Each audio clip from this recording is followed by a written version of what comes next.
Hello everyone, this is Ruby Saroj. Welcome to my new channel Learn with Ruby Saroj. Dear friends, आज हम chapter 4 पढ़ेंगे स्थल निर्माण घटना एवं भू आकृति संकट। इससे जितने भी इम्पोर्टेंट क्वेश्चन बन रहे हैं उसको मैं आपके बीच में लेके आई हूँ, क्योंकि रिवीजन ही बेस्ट उपाय है जिससे हमें सक्सेस आसानी से मिल सकती है। तो आइए हमारे साथ आप भी रिवीजन करिए। क्वेश्चन नंबर 1 है कि स्थल निर्माण घटना के अंतर्जात कारक के द्वारा किसका निर्माण नहीं होता है? तो डेल्टा का। स्थल निर्माण घटना के अंतर्जात कारक के द्वारा किसका निर्माण नहीं होता है? तो डेल्टा का। निर्माण किसका होता है? पर्वत, पठार, मैदान। दूसरा है कि आंतरिक ऊर्जा का मुख्य कारण क्या है? आंतरिक ऊर्जा का मुख्य कारण दबाव है। तीसरा क्वेश्चन है भूपटल के अंतर्गत उत्पन्न ऊर्जा और उसके भू संचलन प्रभाव की किस विद्वान ने व्याख्या की थी? तो कोबर ने। भूपटल के अंतर्गत उत्पन्न ऊर्जा और उसके भू संचलन प्रभाव की किस विद्वान ने व्याख्या की थी? तो कोबर ने। क्वेश्चन नंबर 4, पठार के निर्माण में किस भू संचलन का योगदान होता है? तो महाद्वीप निर्माणक भू संचलन का। निम्नलिखित में से कौन सा स्तर रूप तनाव प्रक्रिया का परिणाम नहीं है? तो गर्ज। शुष्क स्थलाकृति में निम्नलिखित में से कौन सी एक क्रिया प्रकार का उपस्थित सेट सही है? तो कह रहे हैं कि अपवाहन और अपघर्षण ये शुष्क स्थलाकृति का प्रकार है। क्वेश्चन नंबर 7 है मिस्र के कतारा बेसिन का निर्माण हुआ है तो अपवाहन क्रिया के कारण। मिस्र के कतारा बेसिन का निर्माण अपवाहन क्रिया के कारण हुआ। क्वेश्चन नंबर 8, अपर्दन के किस कारक द्वारा ज्यूजेन का निर्माण होता है? तो पवन के द्वारा। अपर्दन के किस कारक द्वारा ज्यूजेन का निर्माण होता है?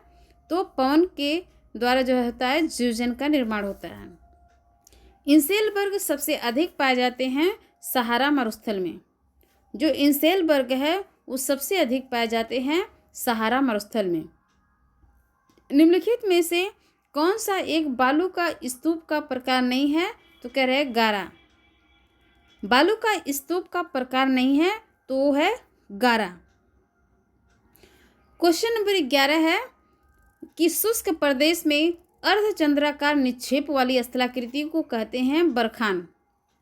शुष्क प्रदेश में अर्धचंद्राकार निक्षेप वाली स्थलाकृति को बरखान कहते हैं। क्वेश्चन नंबर 12, निम्न में से कौन सा एक कथन सही है?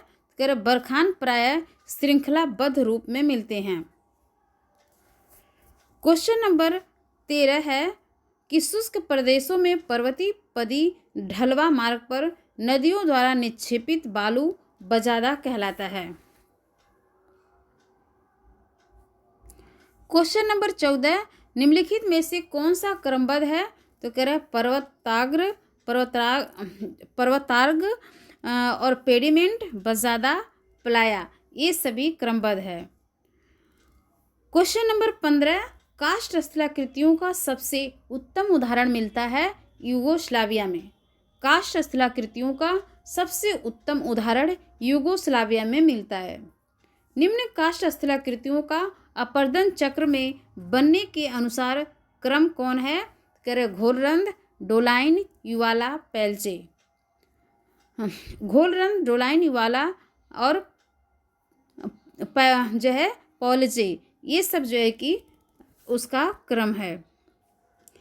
क्वेश्चन नंबर 17 कि निम्न आकृतियों में से किसका संबंध काष्ठ स्थलाकृति नहीं है?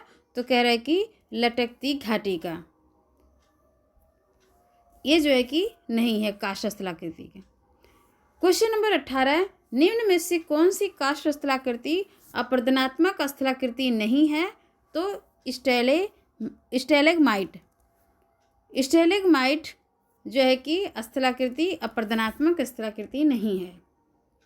क्वेश्चन नंबर 19, स्टेलेक्टाइट और स्टेलेग्माइट किसकी निक्षेपित भू आकृतियाँ हैं? चूना पत्थर प्रदेश की। स्टेलेक्टाइट और स्टेलेग्माइट किसकी निक्षेपित भू आकृतियाँ हैं? चूना पत्थर प्रदेश की। लटकती घाटियों का संबंध हिमानिक क्रिया से होता है। लटकती घाटियों का संबंध किससे होता है? हिमानिक क्रिया से। क्वेश्चन नंबर 21 है कि रोटेशनल स्लिम संकल्पना का संबंध किसकी उत्पत्ति से है? तो सर्क निर्माण। अरेट और तिष्ठ कटक है जो निकटवर्ती सर्कों के बीच विकसित होते हैं। नूनाटक किस प्रक्रिया द्वारा निर्मित होता है? तो नूनाटक हिमनदी प्रक्रिया द्वारा निर्मित होता है। निम्नलिखित में से झीलमाला या पैटरनॉस्टर की कौन सी विशेषता सही है? तो कह रहे हिमनदी सोपानों पर बनी झील। क्वेश्चन नंबर 25, गुलाश्म मृत्तिका निम्न में से किसका लक्षण है? तो कह रहे कि हिमनदीय निक्षेपण। गुलाश्म मृत्तिका हिमनदीय निक्षेपण का लक्षण है। निम्न में से किस हिमोड़ में सहायक हिमनद सबसे अधिक योग करती है? तो मध्यस्थ हिमोड़।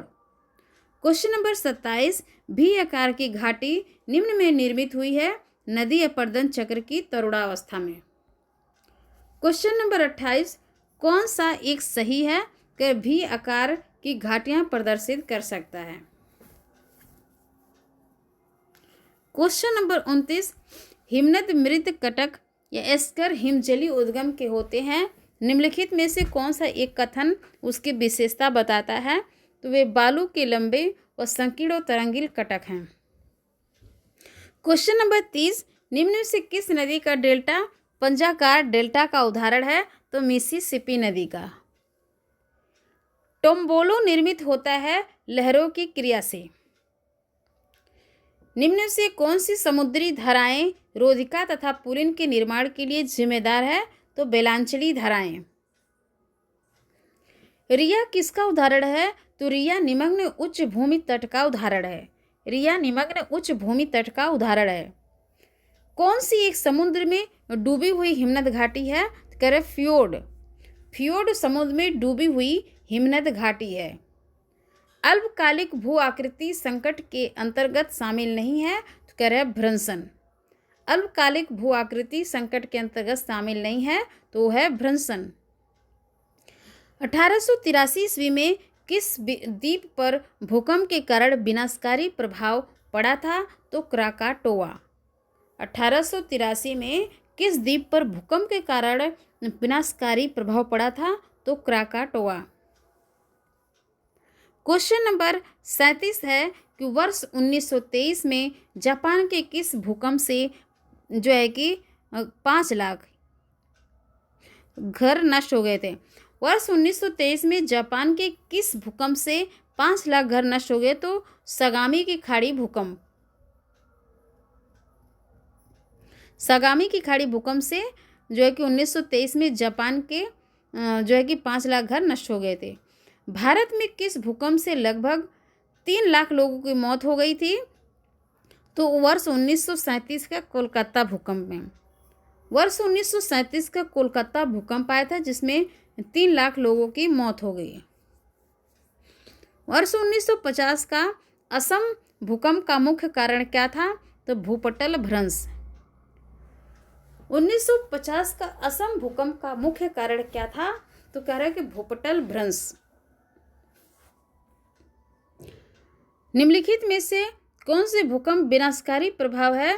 तो कह रहे हैं कि ये सभी नगरों का नष्ट होना, आग का लगना, बाढ़ का प्रकोप, ये सभी भूकंप का विनाशकारी प्रभाव है।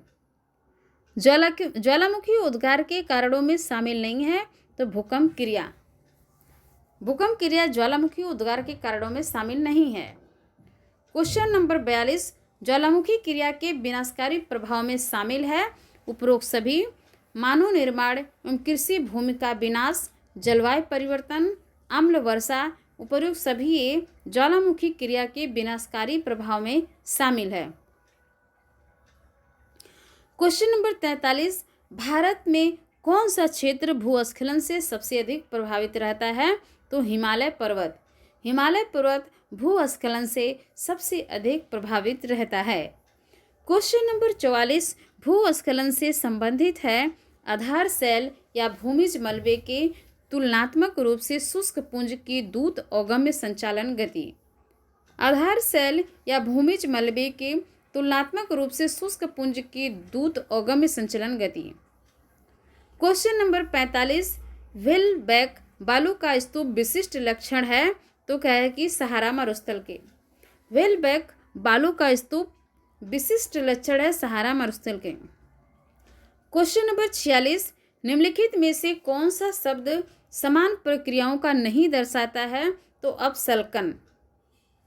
अपसल्कन शब्द समान प्रक्रियाओं को नहीं दर्शाता है। उत्खात भूमि या बेडलैंड स्थलाकृति निम्नलिखित की मिलीजुली क्रिया का उत्पाद है, पवन और जल का। क्वेश्चन नंबर 48 शुष्क या अर्ध शुष्क क्षेत्रों में अंतरा पर्वतीय द्रोणियों के केंद्र की ओर होने वाला निक्षेपण के प्रक्रम द्वारा विकसित भू आकृति को प्लाया कहते हैं। पदस्थली पेडिप्लेन तथा इंसेलबर्ग किस क्षरण चक्र की वृद्धावस्था के लक्षण है, तो कह रहे हैं शुष्क। क्वेश्चन नंबर 50 आल्प्स पर्वत में मैटरहार्न एक उदाहरण है, तो पिरामिडीय शिखर का। आल्प्स पर्वत मैटरहार्न पिरामिडीय शिखर का उदाहरण है। चूना पत्थर की कंदराओं के उद्भव का दो चक्रीय सिद्धांत किसने प्रस्तावित किया था, तो डेविस। निम्न में से कौन सी स्थलाकृति हिमानी निक्षेप का परिणाम नहीं है, तो रासमुटा ने। क्वेश्चन नंबर 53 पदरुंडित पर्वत स्कंध निम्नलिखित में से किस एक से संबंध है, तो हिमनदीय प्रक्रिया से। पदरुंडित पर्वत स्कंध हिमनदी प्रक्रिया से संबंधित है। निम्नलिखित से नदी हिमानी निक्षेप है, हिमानी धौत मैदान। नदी हिमानी निक्षेप हिमानी धौत मैदान से संबंधित है। आउटवाश मैदान का निर्माण होता है हिमानी द्वारा। आउटवाश मैदान का निर्माण होता है हिमानी द्वारा। निम्न में से किस संरचना का संबंध हिमानीकृत स्थलाकृतियों से नहीं है, तो पोट छिद्र से। किस संरचना का संबंध हिमानीकृत स्थलाकृतियों से नहीं है, पोट छिद्र। कौन सी नदी क्रिया मुख्यतः नदी अपहरण के लिए जिम्मेदार है, तो शीर्ष अपर्दन। शीर्ष अपर्दन नदी क्रिया मुख्यतः नदी अपहरण के लिए जिम्मेदार है। बहते जल के द्वारा कौन सी आकृति निक्षेपण कार्य का परिणाम नहीं है, तो नदी वेदिकाएं। नदी वेदिकाएं जो है कि बहते जल के द्वारा जो है कि नदी वेदिकाएं निक्षेपण कार्य का परिणाम नहीं है, तो कौन है, तो ये जलोढ़ पंख, प्राकृतिक तटबंध, डेल्टा, ये सभी जो है कि निक्षेपण कार्य का परिणाम है। क्वेश्चन नंबर 59 नदी अपरदन चक्र के दौरान विकसित भू आकृतियों का सही अनुक्रम है क्षिप्रिका, जलप्रपात, जलोढ़ पंख, संप्राय मैदान।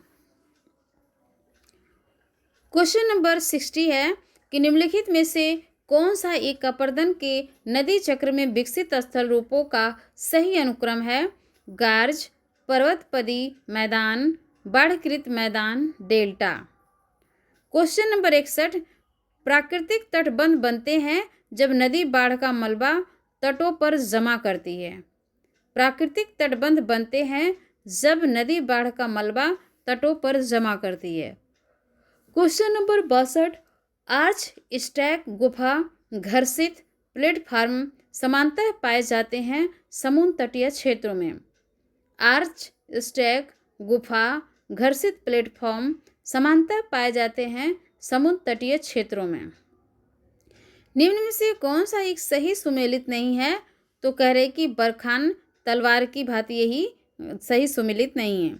ड्राई किंटर फलकनुमा आकृति है। जिवजेन ढक्कनदार दवा जैसी आकृति है। राक पेडेस्टिल छाते नुमा आकृति है। निम्नलिखित में से कौन सा सुमेलित नहीं है, तो कह रहे कि यारडंग यही सुमेलित नहीं है। डोलाइन भूमिगत जल के द्वारा है। तटबंध नदी के द्वारा है। जिवजेन पवन के द्वारा है। ठीक है, तो इस प्रकार 64 का बी सही नहीं है। क्वेश्चन नंबर 65 कौन सही नहीं है? 65 का सी सही नहीं है। इसमें जालक शिला वायु अपर्दन द्वारा, सर्ग हिम अपर्दन द्वारा, लघु निवेश का सागरीय अपर्दन द्वारा, ये सभी सही है, लेकिन 65 का सी नहीं सही है। कह रही कि भू आकृति का क्या नाम है? तो पेडिमेंट, ये पेडिमेंट है, ठीक है। तो 66 का सी। 67 का है कि निम्नलिखित में से कौन सा युग्म सुमेलित नहीं है? तो 67 का डी। हमक हिमानी क्षेत्र, स्पिट सागरी क्षेत्र, पोनोर कास्ट क्षेत्र, 67 का डी सही नहीं है। 68 का कौन सा सुमेलित नहीं है? तो कह रहे कि 68 का डी। क्राकाटोआ जो है कि विनाश कब हुआ था? तो 1883 में। क्राकाटोआ 1883 में भूकंप आया था, जिससे वो क्राकाटोआ में विनाश हुआ था। 1783 में आइसलैंड में ज्वालामुखी संकट आया था, हुआ था। कब? तो 1783 में आइसलैंड ज्वालामुखी संकट। वर्ष 1755 ईस्वी में लिस्बन भूकंप संकट हुआ था। वर्ष 2004 में गुजरात भूकंप संकट, यही सही नहीं है, ठीक है। तो 68 का डी। तो इसके बाद जो है कि क्वेश्चन नंबर जो है कि 69, निम्नलिखित युग्मों में से कौन एक सुमेलित नहीं है? तो डी। प्राकृतिक पुल काष्ठ स्थलाकृति है, यारडंग शुष्क स्थलाकृति है, भृगु तटीय स्थलाकृति है। तो 69 का डी सही नहीं है। क्वेश्चन नंबर 70, निम्नलिखित में से कौन सा एक सही सुमेलित नहीं है? तो 70 का सी। स्ट्रैक समुद्री तरंगों के अपर्दन से निर्मित है, बाल्सन मरुस्थलीय बेसिन है, और टेलस पर्वतीय पदीय क्षेत्रों में कंकड़ पत्थर के। क्वेश्चन नंबर 71, निम्न में से कौन सा सही सुमेलित है? 71 का सी। स्टैलेक्टाइट कंदरा तल से उठते स्तंभ है। टर्वेटाइन अपर्दन के बाद बची अवशिष्ट पहाड़ी है, और स्टैलेग्माइट कंदरा छत से लटकते स्तंभ है। और जो है कि सही सुमेलित है तो इसका 71 का सी, और ये जो अभी ए बी डी था वो गलत था। और ये पोनोर जो है कि ये घोल रंध्रों को कंदराओं से मिलाने वाली है, तिरछे छिद्र हैं, यही सही है 71 का सी। 72 में कह रहे कौन सुमेलित नहीं है? तो कह रहा है कि सी। 72 का सी सही नहीं है। मिसिसिपी डेल्टा पंजाकार डेल्टा है, बोल्गा नदी डेल्टा चापाकार डेल्टा है, और हडसन एस्चुरी डेल्टा है। क्वेश्चन नंबर 73, निम्न में से कौन एक सुमेलित है? तो कह रहे 73 का ए। उर्मिका जो है कि तरंग वायु अपर्दन द्वारा, यही सही है। क्वेश्चन नंबर 74 का कह रहे कौन सा समूह अपर्दन द्वारा उत्पन्न हुआ है? तो कह रहे कि डी। प्लाया पिनकेल्स विलयरंध्र, प्लाया पिनकेल्स विलयरंध्र, ये जो है कि समूह अपर्दन द्वारा उत्पन्न हुआ है। निम्न में कौन सा सही सुमेलित नहीं है? तो कह रहे 75 का डी सही नहीं है। इसमें जो सही है वो ड्रमलिन उल्टी नाव के आकार के गोलाकार टीले हैं। एस्कर लंबे सर्पिलाकार संकीर्ण बालू बजरी के टीले हैं। एरेट तेज किनारे वाले कटक हैं। 75 का डी सही नहीं है। निम्नलिखित कथनों पर विचार कीजिए कि निम्नलिखित में से 76 का बी सही है। दूसरा और तीसरा, गिरिताल प्राय सड़क में बनता है। हिमोर टिब्बो या ड्रमलिन के लंबे अक्ष हिमनदीय संचलन की दिशा के समांतर होते हैं। तो ये है 76 का बी सही। 77 का कथनों पर विचार कीजिए तो 77 का सी सही है। अनेक पर्वतीय नदी के भी आकार की घाटियों के विपरीत हिमनदी घाटी सतहों चपटी और उनकी भित्तियां अति प्रवण होती है। नदियों के विपरीत तट रेखाओं के घाटी हिमनद अपने घाटी सतहों का समतल से कहीं अधिक गहरे क्षरण करते हैं। तो इस प्रकार से 77 का सी सही है। 78 का निम्नलिखित कथनों पर विचार कीजिए। 78 का डी कह रहे कि न तो एक और ना तो दो सही है। कौन सा सही है? तो कह रहे न तो एक ही सही है ना तो दो सही है, तो इसको हम छोड़ देते जब सही नहीं है तो। 79 का कह रहे कि निम्नलिखित में से कौन सी सुस्पष्ट आकृतियां हिमनदी स्थलाकृति पर पाई जाती है? तो पहला और तीसरा क्या है? तो हिमानी धौत निक्षेप और धारी, ये जो है कि हिमानी स्थलाकृतियों पर पाई जाती है। 80 में कह रहा है कि निम्नलिखित पर विचार कीजिए कि कौन से बालू स्तूप के रूप में है? तो कह रहे कि चारों है, एक नेबका, दूसरा लुनेटी, तीसरा द्रा, चौथा सीप। नेबका, लुनेटी, द्रा, सीप, ये सभी जो है कि बालू के स्तूप के रूप हैं। क्वेश्चन नंबर 81, इसमें कह रहा है कि मिलान करना है। अब घर्षण खांचे बनते हैं। उत्पाटन क्या होता है? सर्क, जो संरचना है सर्क उत्पाटन। अपवाहन मरुकुट्टिम, घोलन क्रिया पोनोर, घोलन क्रिया से पोनोर, अपवाहन से मरुकुट्टिम, उत्पाटन से सर्क, अपघर्षण से खांचे। इस प्रकार 81 का ए सही है। अब घर्षण से खांचे, उत्पाटन से सर्क, अपवाहन से मरुकुट्टिम, घोलन क्रिया से पोनोर, 81 का ए सही है। 82 का कह रहे इसमें भी मिलान करना है, जिसमें इसका 82 का डी है सही। तो रेत युक्त तो कॉरिडोर क्या कहलाता है? ये पासी क्या है? और अनुदर्द स्तूप सीप, पर्वतों से घिरी बेसिन बाल्सन, मरुस्थलों में स्थित झील प्लाया। तो आपने देखा कि जो अनुदर्द स्तूप है सीप है, पर्वतों से घिरी बेसिन बाल्सन है और मरुस्थलों में स्थित झील प्लाया है।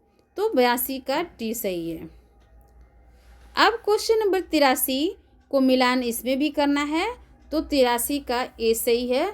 तीक्ष्ण कटक, जिसे अरेट कहते हैं, ये हिमानी द्वारा निर्मित स्थलाकृति है।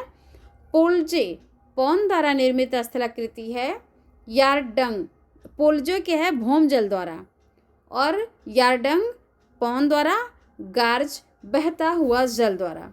तीक्ष्ण कटक या अरेट हिमानी द्वारा, पोल्जे जो है कि भौमजल द्वारा, यारडंग पौन द्वारा, गार्ज बहता हुआ जल द्वारा निर्मित है। तो 83 का ए सही है। क्वेश्चन नंबर 84 का डी सही है। इसमें मिलान करना है। पवनकृत स्थलाकृति बरखान, हिमानीकृत स्थलाकृति क्या है? पेस्टरनॉक झील, काष्ठ स्थलाकृति अंधी घाटियाँ, समुद्र तटी जो है कि लटकता भृगु। जो समुद्र तटी है वो लटकता भृगु है, काष्ठ अंधी घाटियाँ, हिमानीकृत पेस्टरनॉक झील और पवनकृत बरखान। तो इस प्रकार 84 का डी सही है। 85 में कह रहा है कि इसमें मिलान करना है, तो 85 का सी सही है। लोयस पवन निर्मित स्थल रूप है। स्पिट समुद्र तटीय स्थल रूप है। आउटवाश प्लेन हिमानी स्थिर रूप है। प्राकृतिक तटबंध जलीय स्थल रूप है। जो लोयस है वो समुद्र तटीय स्थल रूप है। क्या है? लोयस पवन निर्मित स्थल रूप, स्पिट समुद्र तटीय स्थल रूप, आउटवाश प्लेन हिमानी स्थल रूप और प्राकृतिक तटबंध जलीय स्थल रूप। 85 का सी सही है। 86 का क्या है कि ए सही है। इसमें कह रहे कि 4 का ए अनियमित हिमनदी निक्षेपण। 3 का बी वायु क्रिया वायु घृष्टास्म और 5 का सी। तो इसमें 5 तो दिया ही नहीं है। 2 का डी है नदी पथ याजू। तो ये कभी कभी क्या होता है ना कि इसमें रॉन्ग आंसर भी दे देता है, तो आप इसको छोड़ के अगला देखें। क्वेश्चन नंबर 87, इसमें जो है कि 87 का ये है, इसमें मिलान करना है। तो वायु क्षरण बरखान बरखान जो है कि वायुक्षरण, और भूजली ह्रास स्टैलेग्माइट, और जल हिम नदी जमाव ड्रमलिन। नदी अपरदन समतलीकृत मैदान, नदी अपरदन समतलीकृत मैदान, हिम नदी जमाव ड्रमलिन, भूजली ह्रास बरखान, भूजली जो है कि स्टैलेग्माइट, वायुक्षरण, बरखान। तो 87 का ए सही है। 88 में भी मिलान करना है, तो 88 का जो मिलान किया गया सी है, जल गर्तिका नदी के द्वारा। जो जलज गर्तिका है नदी के द्वारा, घोलरंध भूमिगत जल के द्वारा, स्टैक समुद्री जल द्वारा, टाइफोनी वायु द्वारा। जलज गर्तिका नदी द्वारा, घोलरंध भूमिगत जल, स्टैक समुद्री जल, टाइफोनी वायु। तो 88 का सी। 89 का बी सही है। 2 का ए होस्ट पटल विरूपण, 4 का बी बरखान पवन के द्वारा, 1 का सी जो अस्थायी तुषार प्रतिस्फित भूमि, और 3 का डी जो है कि 3 का क्या है, डी है स्टैक तरंग। तरंग द्वारा स्टैक, तरंग द्वारा क्या है, स्टैक, पवन द्वारा बरखान, अस्थायी तुषार प्रतिस्फित भूमि, पटल विरूपण, होस्ट। तो 89 का बी। क्वेश्चन नंबर 90 में जो है कि इसमें भी मिलान करना है, तो 90 का सी सही है। जो केटिल है प्राय हिमौड़ पट्टी के साथ साथ स्थित गहन जो है और टार्न जो है कि सड़क पर निवास करने वाला लघु पर्वत सरोवर है। एस्कर निम्न विसर्फी हिमानी जलोढ़ कटक है। ड्रमलिन हिम गुलास मृत्तिका की अंडाकार या दीर्घ वृत्ताकार पहाड़ी है। तो इस प्रकार 90 का सी सही है। क्वेश्चन नंबर 91 प्राकृतिक तटबंध जो है कि क्वेश्चन नंबर 91 का डी सही है, 3 का ए है, 3 का क्या है, ए है। तो प्राकृतिक तटबंध नदी, फिर इसके बाद 4 का बी है, तो एस्कर हिमजली, 2 का सी है, तो पोलजे जो है कि काष्ठ स्थलाकृति, और पहला का डी वायु के द्वारा बरखान। तो 91 का डी सही है। क्वेश्चन नंबर 92 का डी सही है, 3 का ए बाढ़कृत मैदान ऐसा समतल जो है कि इसमें 3 का ए है, ऐसा समतल जो काफ़ी हद तक हाल के जलोढ़ से बना हो उसे बाढ़कृत मैदान कहते हैं। 4 का बी बीतलीय मैदान डीप सी समतल, 2 का सी है, तो पवन की गतिविधि से निर्मित समतल लोयस मैदान। 1 का डी जलोढ़ की झीनी परत से कुछ ढकी समतल सतह पदस्थली है। 92 का डी। क्वेश्चन नंबर 93 है, तो 93 का इसमें अब कथन और कारण दिया है कि अस्थिर रूपों की जटिलता सरलता की अपेक्षा अधिक मिलती है और अस्थिर रूपों के उद्भव की संरचना की प्रमुख भूमिका होती है।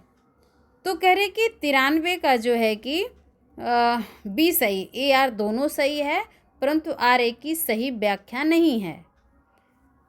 ये दोनों सही है लेकिन आर ए की सही व्याख्या नहीं है। क्वेश्चन नंबर 94 इसमें भी बी है कि यार दोनों सही लेकिन सही व्याख्या नहीं है। तो एक सकरी गहरी तथा तीव्र ढालयुक्त किनारों वाली नदी घाटी कैनियन कहलाती है। कैनियन गार्ज की तुलना में अधिक सकरी और गहरी घाटी होती है। ठीक है, तो इस प्रकार ये दोनों सही हैं। क्वेश्चन नंबर 95 इसमें कह रहा है कि ए सही है, तो यार दोनों से सही व्याख्या करता है। तल संतुलन के एजेंट के रूप में वायु का कार्य उतना व्यापक नहीं है जितना कि जल का होता है। आर यह विश्व के केवल मरुस्थल क्षेत्रों में प्रभावी होती है जहां वर्षा बहुत कम होती है और मृदा के कण उन्मुक्त होते हैं। तो 95 का जो है कि क्या बता रहा है, ए सही है, यार दोनों सही, इसका सही व्याख्या करता है। 96 है कि इसमें बी सही है, तो ए आर दोनों सही, लेकिन ए आर का सही व्याख्या नहीं करता। फ्योर्ड हिमनदी अपरदन द्वारा उत्पन्न स्थलाकृतियाँ हैं। तटीय पर्वतों से अवरोही हिमनदियाँ समुद्र तक पहुँच सकती है और समुद्र तल पर अपने अपरदन जारी रखती है। तो 76 का जो है कि क्या है, बी सही है। 77 का निम्न अक्षांशीय मरुस्थलीय या उपोष्णकटिबंधीय मरुस्थल मुख्यतः 20 अंश से 35 अंश उत्तर अक्षांश पर पाए जाते हैं। ऐसे मरुस्थल की विशेषता वनस्पति की पूर्ण अनुपस्थिति, पानी की अत्यंत कमी और ऊंचा तापमान है। तो इस प्रकार जो है कि 77 का जो है कि बी सही है। ए आर दोनों सही है, आर एक की सही व्याख्या नहीं करता है। निम्न अक्षांशीय मरुस्थल या उपोष्णकटिबंधीय मरुस्थल मुख्यतः 20 अंश से 35 अंश उत्तर अक्षांश पर पाए जाते हैं। ऐसे मरुस्थल की विशेषता वनस्पति की पूर्ण अनुपस्थिति, पानी की अत्यंत कमी और ऊंचा तापमान है। क्वेश्चन नंबर जो है कि आ गया 98। इसमें कह रहा है कि ये ए आर दोनों सही है और सही व्याख्या करता है आर ए की। चूना पत्थर क्षेत्र में पृष्ठीय प्रवाह बिरले ही मिलता है। वर्षा का जल एवं अपवाही जल दोनों चूना पत्थर का विलयन बनाकर नीचे की ओर भूमिगत जल के रूप में लुप्त हो जाते हैं। तो इस प्रकार से 98 का ए सही है। 99 में है कि सी, 99 का सी सही है, तो इसमें ए सही आर गलत है। ए सही है तो उसको देख लेते हैं। हिमनदी द्रोणी का तल असाधारण रूप से सपाट होता है, तो 99 का केवल ए सही, आर गलत है। क्वेश्चन नंबर 100, इसमें ए आर दोनों सही है, आर ए की सही व्याख्या करते हैं। शुष्क एवं अर्धशुष्क प्रदेशों में जल सघनतापूर्ण या सीट फ्लड एक महत्वपूर्ण स्थल रूप निर्माणक प्रक्रम है। शुष्क और अर्धशुष्क प्रदेशों में उच्च तीव्रता वाली अल्पकालिक वर्षा होती है। तो इस प्रकार से ए आर दोनों सही है, आर ए की सही व्याख्या करते हैं। 101 का बी कह रहे कि इसमें कह रहे कि ए आर दोनों सही है, लेकिन आर ए की सही व्याख्या नहीं करता है। तो स्पीड के वक्र को हुक बनने के लिए केवल हवाएं एवं तरंगे जिम्मेदार हैं। हुक सागर में विकसित होते हैं। तो 101 का बी, ए आर दोनों सही है कि सही व्याख्या नहीं करते हैं। क्वेश्चन नंबर 102 का भी बी है, ए आर दोनों सही है, आर ए की सही व्याख्या नहीं करता है। चट्टानों के विशेष अपरदन के कारण काष्ठ क्षेत्रों में लैपिज का निर्माण होता है। काष्ठ स्थलाकृतियाँ खड़िया क्षेत्रों में भी विकसित होती है। तो ए आर दोनों सही है, आर ए की सही व्याख्या नहीं करता है। 103 में कह रहा है ये भी बी है, ए आर दोनों सही है, आर ए की सही व्याख्या करता है। तो पहाड़ी क्षेत्रों में भूस्खलन होता ही रहता है और कभी कभी नदियों की धाराएं अवरुद्ध हो जाती है इससे। तो ये दोनों सही है, लेकिन सही व्याख्या नहीं करता है। 104 में कह रहे इसमें भी ए आर दोनों सही है, लेकिन इस आर ए की सही व्याख्या नहीं करता है। हिमनद निक्षेपों को समांतर ग्लेशियन ड्रिफ्ट कहते हैं। सभी प्रकार के हिमनद निक्षेपों को ग्लेशियन ड्रिफ्ट कहते हैं। ठीक है, तो 104 का बी सही है। 105 का ए सही है, इसमें ए आर दोनों सही है, आर ए की सही व्याख्या करता है। एक नदी तंत्र लगभग उसी दर से घाटी के नीचे की ओर लगातार काट सकता है जिस दर से उत्थान होता है, तथा इस प्रकार समान प्रतिरूप तथा दिशा कायम रखती है। एक पूर्ववर्ती अपवाह तंत्र के संबंध में नदी का उद्भव, उत्थान तथा पृथ्वी की हलचल के फलस्वरूप भूमि के वलन से पहले होता है। तो 105 का ए सही है। 106 में कह रहा है कि रोधिका द्वीप लंबे होते हैं और साथ से निर्मित निम्न अपतट के रूप में तट के समांतर बने होते हैं। और आर है कि इसमें बोल रहा है कि डी सही है, तो मतलब कि आर सही है, ए गलत है। ठीक है, तो क्वेश्चन नंबर जो है कि 106 का डी है, इसमें आर सही है। तो वह आती हुई तरंगों के लिए भगनोर जल का माप करती है। तो इस प्रकार से 106 का डी सही है। 107 का ए आर दोनों सही, आर ए की सही व्याख्या करता है। चट्टानी मरुस्थल का धरातल दूर तक फैली नग्न चट्टानों का बना होता है और यह पवन की घर्षण क्रिया का प्रतिफल है। तो 107 का ए सही है, आर ए की सही व्याख्या करता है। 108 का बी है कि काष्ठ स्थलाकृतियाँ को विशेषता स्टेलेक्टाइट और स्टेमैग्माइट का निर्माण है। आर काष्ठ प्रदेश में स्थिर रूपों के विकास में विलयन एक प्रधान प्रक्रिया है। तो इस प्रकार से ए आर दोनों सही है, आर ए की सही व्याख्या नहीं करता है। क्वेश्चन नंबर 109 का भी बी है आंसर। तो इसमें भी ए आर दोनों सही है, आर ए की सही व्याख्या नहीं करता है। तो ए है इसमें क्या है, तरंग घर्षित बेदी का निर्माण भृगु के पीछे हटने से होता है। भृगु के अवरोधक रूप से प्राप्त चट्टान के व्यर्थ टुकड़ों से एक बेदी का निर्माण करता है। तो इस प्रकार 109 का बी। 110 में कहा गया है कि बी ए आर दोनों सही है, लेकिन आर ए की सही व्याख्या नहीं करता है। गेल के समान की उच्च पवन गति छोटों गुटिकाओं को बहा ले जाती है। आर धूल के कणों का अंतिम वेग अत्यंत कम होता है। तो ए आर दोनों सही, आर ए की सही व्याख्या नहीं करता है। क्वेश्चन नंबर 111 कि हिमानी निक्षेप द्वारा कभी कभी भूमि का एक विस्तृत क्षेत्र असंख्य झीलों के रूप में परिवर्तित हो जाता है। और ऐसी झील स्थलाकृतियाँ मानव के विकास के लिए बहुत कम रास्ते छोड़ती हैं। तो इस प्रकार से ए आर दोनों सही है, आर ए की सही व्याख्या नहीं करता है। क्वेश्चन नंबर 112 क्या है, डेल्टा का निर्माण सदानीरा नदियों के द्वारा होता है और डेल्टा का आकार प्राय त्रिभुजाकार होता है। तो इसमें केवल डी सही जो है कि आर सही है, ये गलत है। डेल्टा का आकार प्राय त्रिभुजाकार होता है। क्वेश्चन नंबर 113 इसमें ए आर दोनों सही, आर ए की सही व्याख्या करता है। बजादा पर्वतीय अग्रभाग से मीलों तक फैले वन ढाल वाले मैदान होते हैं। ठीक है, तो ए आर जो है कि एक सही व्याख्या करता है। आसन्न जलोढ़ पंखों की श्रृंखला संलग्न होकर विस्तृत गिरपाद जलोढ़ बनाती है, जिसे बजादा कहते हैं। 114 में शुष्क और अर्धशुष्क प्रदेशों में बाढ़ चादर सीट फ्लड एक महत्वपूर्ण भू निर्माणक प्रक्रम है। और शुष्क अर्धशुष्क प्रदेशों में उच्च तीव्रता के साथ अल्पावधि की वर्षा होती है।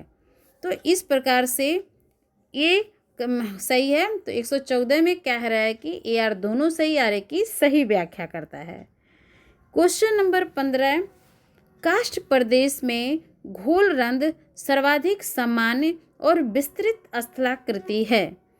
और स्थलाकृति के अनुसार घोलरंध्र तक गर्त होता है, जिसकी गहराई 1 मीटर से कम तथा कुछ 100 मीटर तक भिन्न भिन्न होती है। तो 115 का ए सही है, जिसमें आर ए की सही व्याख्या करता है। विगत प्रश्नों का इसमें क्या है कि अब मिलान जो है कि कुछ जो प्रश्न दिए गए हैं 2018 में 17 में पूछे गए हैं, तो उसको देख लीजिए। क्वेश्चन नंबर 1 निम्नलिखित में से कौन सा एक स्थलाकृतिक विशेषता वाला समूह क्षरण प्रक्रिया का परिणाम है। तो एस्कर्स फ्योर्ड भी आकार की घाटी सिप करी कौन सी भू स्थलाकृतियाँ विशेषता वाला समूह क्षरण प्रक्रिया का परिणाम है। क्षरण प्रक्रिया का परिणाम एस्कर्स फ्योर्ड भी आकार की घाटी सिप है। क्वेश्चन नंबर 2 इसमें 2 का ए सही है, तो दूसरा का ए है। इयोसीन चूना पत्थर जैसलमेर भारत में। पहला का बी है, तो जो है कि मृदा खास रेगिस्तान अफगानिस्तान। और तीसरा का सी है केल्ची चूना पत्थर सिनाई। और चौथा का डी, तो जो है कि न्यूबियन बलुआ पत्थर सऊदी अरब में। कह रहे कि न्यूबियन बलुआ पत्थर सऊदी अरब में, केल्ची चूना पत्थर सिनाई में, और कह रहे कि पहला का बी है। खास रेगिस्तान अफगानिस्तान मृदा, और जो है कि दूसरा का ये योसिन चूना पत्थर जैसलमेर भारत। योसिन चूना पत्थर जैसलमेर भारत, खास रेगिस्तान अफगानिस्तान मृदा, सिनाई केल्ची चूना पत्थर, सऊदी अरब न्यूबियन बलुआ पत्थर। तो इस प्रकार से दूसरा का ए। तीसरा का है कि व्युत्पन्निक बल के कारण निम्नलिखित में से किस लक्षण का निर्माण होता है? तो रिफ्ट घाटी का। व्युत्पन्निक बल के कारण रिफ्ट घाटी का निर्माण होता है। चूना पत्थर के गुफाओं के उद्गम का दो चक्रीय सिद्धांत किसके द्वारा प्रस्तुत किया गया था? तो डेविस। चूना पत्थर के गुफाओं के उद्गम का दो चक्रीय सिद्धांत डेविस के द्वारा प्रस्तुत किया गया था। निम्नलिखित में से विद्वानों के किस समूह के धाराओं द्वारा पार्श्विक क्षरण के पेडिमेंट के निर्माण में भूमिका पर बल दिया है? तो मैकगी, ब्लैकवेडर, जॉनसन। तो इस प्रकार 5 का बी, मैकगी, ब्लैकवेडर, जॉनसन, ये सही है। 6 में है कि पैटरनास्टर झील क्या है? तो हिमनदी सोपानों पर निर्मित है पैटरनास्टर झील। 2017 में पूछा गया था कि कौन सरिता हिमी निक्षेप है? तो कह रहे केम वेदिका सरिता हिमी निक्षेप है। केम वेदिका सरिता हिमी निक्षेप है। क्वेश्चन नंबर 8 का जो है कि डी सही है, जिसमें दूसरा का ए है। यारडंग हिमनदी है। 3 का बी है, जिसमें अराटे समुद्री है, और पहला का सी है, जिसमें जलोढ़ पंख रूपी प्रसार नदी, और चौथा का डी है, जिसमें संयोजी भित्ति टोम्बोलो वातोड़ है। तो इस प्रकार से 8 का डी सही है। क्वेश्चन नंबर 9, पेडिमेंट निर्माण के पार्श्व समतल सिद्धांत को किसने प्रस्तावित किया था? तो गिलबर्ट ने। पेडिमेंट निर्माण के पार्श्व समतल सिद्धांत को पेडिमेंट निर्माण के पार्श्व समतल सिद्धांत को गिलबर्ट द्वारा प्रस्तावित किया गया था। क्वेश्चन नंबर 10 में कह रहे हैं कि ए सही है, इसमें मिलान करना है। तो 3 का ए सही है। सिर्फ अनुदैर्ध्य है। 4 का बी, जिसमें चापा का टिब्बा अनुप्रस्थ है। 2 का सी है, जिसमें तटीय परवलयिक है, और पहला का डी सम्मिश्रण उत्क्रमी है। तो इस प्रकार से 10 का ए सही है। 11 का बी सही है। तो कह रहे हैं कि 11 का बी है, इसमें मिलान करना है। तो 4 का ए। द्विचक्र सिद्धांत डेविस का है। 1 का बी स्विन रटोन जो है कि बी भीम जलस्तर सिद्धांत का है। और फिर कह रहे हैं कि 2 का सी है, स्थैतिक जल क्षेत्र सिद्धांत गार्डनर का है। और 3 का डी मैरेट आक्रमण सिद्धांत है। तो इस प्रकार से 11 का बी सही है। क्वेश्चन नंबर 12, अत्यंत नूतन हिमकाल का निम्नलिखित में से कौन सा क्रम सही कालक्रम में है?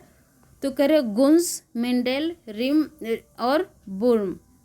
गुंज, मेंडेल, रिस, बुर्म, ये जो है कि सही कालक्रम है। बहुत पूछता है तो इसे याद रखें क्रम।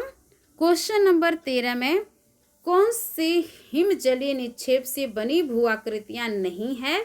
तो हार्न।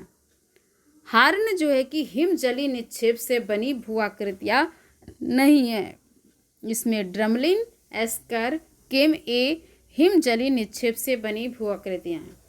किसी भृगु के आधार में सतही प्रक्षालन द्वारा जमा असंपीड़ित चट्टान सामग्री को मिश्रोड़क कहा जाता है।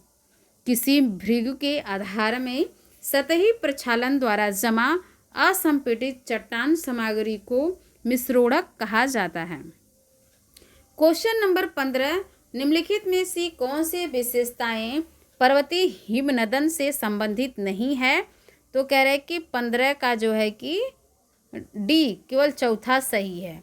फ्योर्ड पर्वतीय हिमनदन से संबंधित नहीं है, तो फ्योर्ड यही नहीं है। फिर इसके बाद 16 है, इसमें कथन कारण दिया है, तो कह रहे ए गलत है, आर सही है। एस्कर सरित हिमी निक्षेप के कारण बनते हैं। क्वेश्चन नंबर 17, जब एक चूना पत्थर कंदर ढह जाती है तो निम्नलिखित में से कौन सी आकृति बनती है? तो पोलजे। जब एक चूना पत्थर कंदर ढह जाती है तो पोलजे आकृति बनती है। क्वेश्चन नंबर 18, तटीय बालू टिब्बा के निर्माण हेतु बालू कण का आदर्श व्यास होता है 0.25 मिलीमीटर। तटीय बालू टिब्बा के निर्माण हेतु बालू कण का आदर्श व्यास 0.25 मिलीमीटर। क्वेश्चन नंबर 19, रिया निम्नलिखित में से किसका उदाहरण है? तो निमग्न उच्च भूमि तटरेखा का उदाहरण है। क्वेश्चन नंबर 20, तरंग कर्तित बेदी पाई जाती है कैलिफोर्निया तट में। तरंग कर्तित बेदी कैलिफोर्निया तट में पाई जाती है। क्वेश्चन नंबर 21 क्या है? कौन सी स्थिति चूना पत्थर दृश्य भूमि के काष्ठ स्थलाकृतियों में परिणित होने के लिए आवश्यक नहीं है? समुचित वनस्पति आच्छादन। तो यही जो है कि 21 का डी सही है। क्वेश्चन नंबर 22 में बी सही है, इसमें मिलान किया है कि 2 का ए है। अधः कर्तित विसर्प बहता जल, पहला का जो है कि बी है। नीलंबी घाटी गस्सील हिम, 4 का सी है जिसमें बहती हवा चापाकार टिब्बा है, और 3 का डी है जिसमें शीर्ष और खाड़ी लहर का टकराना है। तो 22 का बी है। तो इसमें कह रहा है कि 2 का ए है जिससे बहता जल। अधः कर्तित विसर्प, पहला का बी है। नीलम घाटी गस्सील हिम है। 4 का सी बहती हवा चापाकार डिब्बा, लहर का टकराना, शीर्ष और खाड़ी है। जय कि 4 का सी है ना, 4 का सी बहती हवा चापाकार डिब्बा, और 3 का डी है लहर का टकराना, शीर्ष और खाड़ी। तो 22 का बी सही है। 23 का कह रहा है कि पेडिमेंट रचना का पार्श्वी समतल सिद्धांत किसके द्वारा प्रतिपादित किया गया था? पेडिमेंट रचना का जो पार्श्वी समतल सिद्धांत है गिलबर्ट के द्वारा प्रतिपादित किया गया। दीर्घ आकारी सपाट शीर्षों के बालू के कटक जो प्रचलित पौनों के समानांतर फैले हैं परंतु निपाती अग्रांतों के बिना है को किस नाम से पुकारा जाता है? ब्लैक बैक के वेल बैक कह रहे कि दीर्घ आकारी सपाट शीर्षों के बालू के कटक जो प्रचलित पौनों के समांतर फैले हैं परंतु निपाती अग्रांतों के बिना है को किस नाम से पुकारा जाता है? उसे वेल बैक के नाम से पुकारा जाता है। क्वेश्चन नंबर 25, झीलमाला ठंड रूप में किसकी विशेषता है? तो लावा मैदान। झीलमाला ठंड रूप में लावा मैदान की विशेषता है। क्वेश्चन नंबर 26, इसमें मिलान करना है, तो कह रहे 4 का ए। 2 चक्री सिद्धांत स्विन जो है 4 का ए है। 2 चक्री सिद्धांत स्विनरटोन, और फिर इसके बाद 3 का बी है। जल स्तर सिद्धांत मालोट। स्थैतिक जल खंड सिद्धांत, पहला का सी है डेविस। अतिक्रमण मैलोट। ये जो है कि कुछ जैसे ऐसे लग रहा है कि ये क्वेश्चन नंबर 26 का गलत लग रहा है। तो 26 का क्या है तो देखते हैं। जो 26 का सी है, 26 का सी कभी कभी गलत दे देता है, तो इसमें 26 का सी दिया है।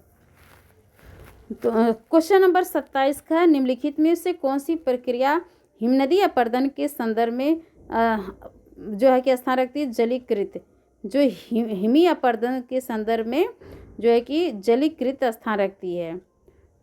जलीकृत स्थान रखती है? कौन विशिष्ट स्थान रखती है? कौन सी प्रक्रिया हिमी अपर्दन के संदर्भ में विशिष्ट स्थान रखती है? तो जलीकृत। तो इस प्रकार से आप लगातार 2-3 बार ऐसे रिवीजन करेंगे तभी याद होगा। मेन चीज़ ये है कि पहले चैप्टर को पढ़ना होगा, तब क्वेश्चन आंसर लगाने में समझ में आता है। तो इस प्रकार पहले आप चैप्टर वाइज उसे एक बार पढ़ लें, फिर इसके बाद उसका जो है कि क्वेश्चन आंसर लगाएंगे तो आपको ईजी लगेगा। और ऐसे रिवीजन ही बेस्ट उपाय है ताकि आपको सफलता आसानी से प्राप्त कर सके। धन्यवाद।